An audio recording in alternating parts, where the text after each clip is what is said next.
Hey everybody, it's Jim Sill with Deploy Learning, and I've put together this playlist of videos for you to get more out of your YouTube channel. How do we get our students to come to our channel and then keep coming back? Let's go ahead and get started.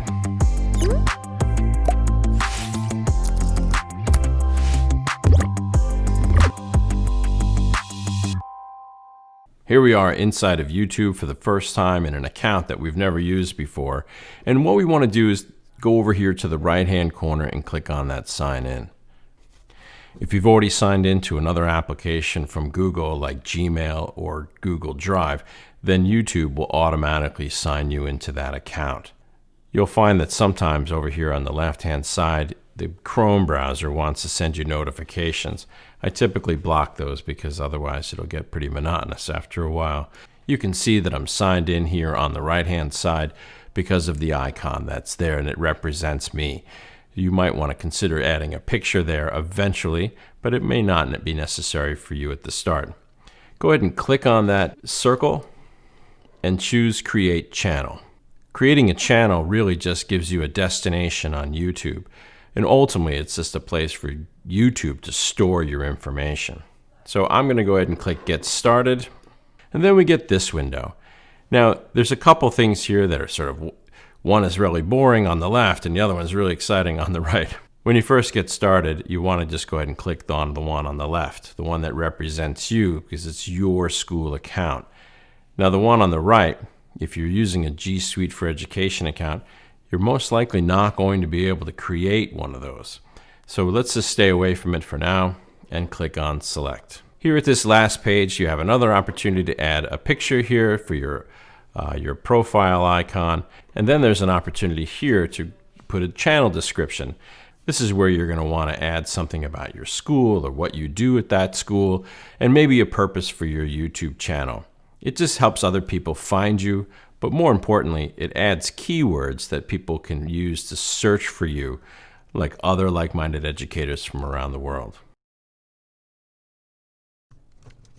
As you scroll down, this is a great place for you to add your website for your school, maybe with more resources, and then of course a place to add some social media.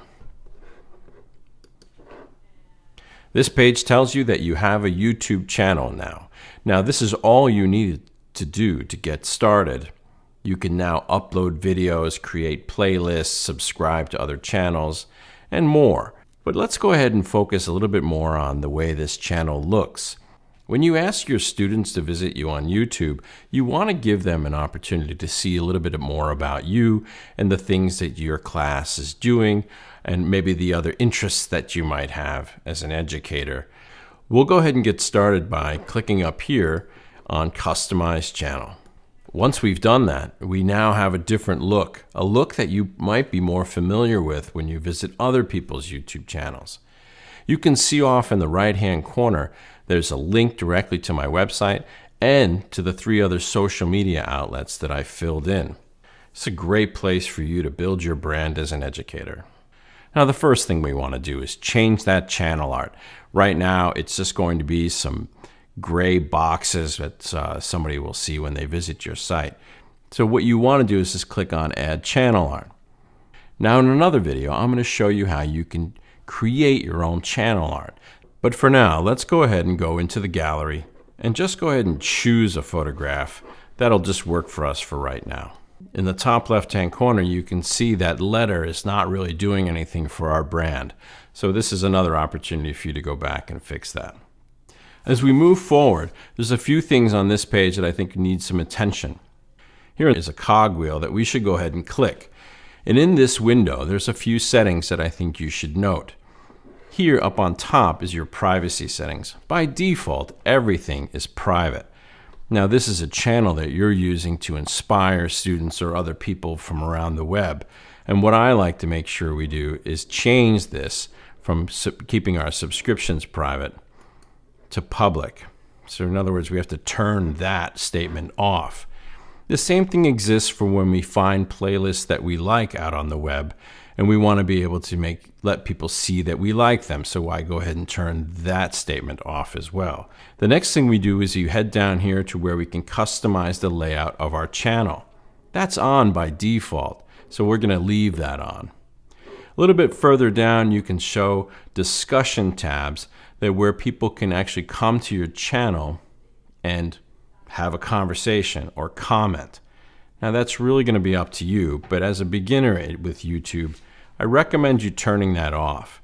This is really great for people who are creating content on YouTube to be able to talk to their fans, to be able to give their fans an opportunity to voice opinions and things about that channel. But if you're in a school, I recommend we turn that off for now. And then finally down here at the bottom is an opportunity for you to translate your channel into another language. I'm going to go ahead and leave that for now. The last thing I'll show you for this video is just to give some attention to the featured channel spot over here. This is where you can feature channels that are important to you and maybe what your page is about. What I would recommend you doing here is just adding things that have to do with your subject matter. And we do that by clicking Add Channels. When we're here, we can change the name of this. So we can even change this to something else. So for example, if I was a science teacher, I could have more science channels for people to follow.